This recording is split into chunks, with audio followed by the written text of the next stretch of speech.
家乡故事共同诉说故乡的情怀。每个人的心中都有一个地方充满了温暖与归属感，那便是故乡。故乡是一座城市，也可能是一个小村庄，它可以是生你养你的地方，也可能是你生命旅途中选择落脚的地方。无论其大小、繁华或偏僻，家乡总有它独特的故事。今天，让我们走进不同的故乡，倾听那一段段鲜活而真挚的故事，感受它们带给我们的深远意义。家乡的风景，一幅画卷的展开。提到故乡，脑海中最先浮现的或许是一幅熟悉的画面。家乡的风景是独一无二的，甚至是无法用语言完全描述的。它可能是高楼林立的城市剪影，清晨街道上汽车的鸣笛声混杂着卖早餐摊位的吆喝声，也可能是村庄里蜿蜒的小路，两旁绿树成荫，蝴蝶在阳光下翩翩起舞。每一幅画面都是一段故事的开端。自然与人文交织的家乡风景。来自江南水乡的人可能会深情地描绘家乡的河流，水道纵横的古镇像一个温婉的梦，灰瓦白墙倒映在河水中，古老的石拱桥下小船悠悠划过。而北方平原的孩子则记得广阔无垠的麦田，一望无际的金黄随着微风起伏，像是大地在低声吟唱。更遑论那些生活在山区、草原或海滨的人，他们的记忆里必定有壮阔的自然景观，或许是高耸入云的山峰，或是湛蓝无边的大海。这些风景并不需要惊世骇俗，它们的意义在于我们与之共同成长的过程。那棵村头的大榕树，也许是孩童时期嬉戏玩耍的天地；那片湖泊边的小道，也许承载着我们初恋的甜蜜。无论走多远，这些地方都会以某种方式提醒我们，它们是我们心灵的原点。家乡的味道，舌尖上的记忆。家乡的味道是一种无法取代的感受。每个地方都有属于它的饮食文化，那些食物不仅仅是味蕾的享受，更是情感与回忆的载体。无论是豪华盛宴，还是街头小吃，家乡的味道总能让人魂牵梦萦。地域美食的特色与传承。提到四川的家乡故事，麻辣火锅几乎无人不知。那热气腾腾的锅底翻滚着红油，将鲜香麻辣推向极致。而江浙地区的人对于清淡鲜甜的鱼汤有着深刻的执念，一碗热汤，汤清味美，旁服喝尽的是一种生活的恬静与细腻。来自陕西的朋友则喜欢回忆腊肉与凉皮，厚重的酱香和冰凉的口感交织成一场味蕾的盛宴。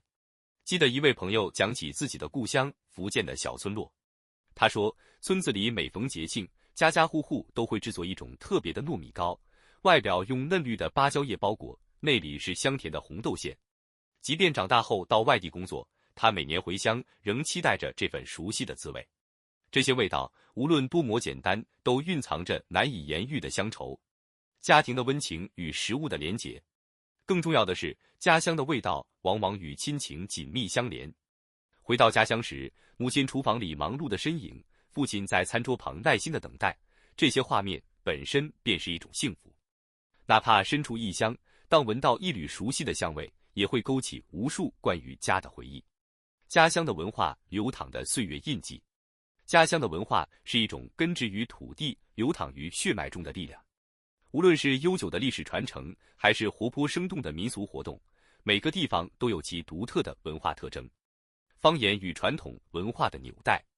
每个地方的方言都是文化最直观的表现。方言中的腔调和用词往往带着浓浓的地域特色，是家乡人之间默契的语言。对于漂泊在外的游子来说，听到方言的一刻，内心便会涌起一股难以言喻的亲切感。除了语言，家乡的节日习俗、宗教信仰以及手工艺也让人心生向往。比如云南的火把节，热烈的篝火和欢腾的舞蹈，代表着人们对自然的崇敬与感恩。福建的妈祖文化，则是滨海地区百姓对海上守护神的深切敬意。无论是红火的庆典，还是朴素的民俗，这些文化都在潜移默化中影响着我们的价值观与行为方式。记忆中的传统工艺。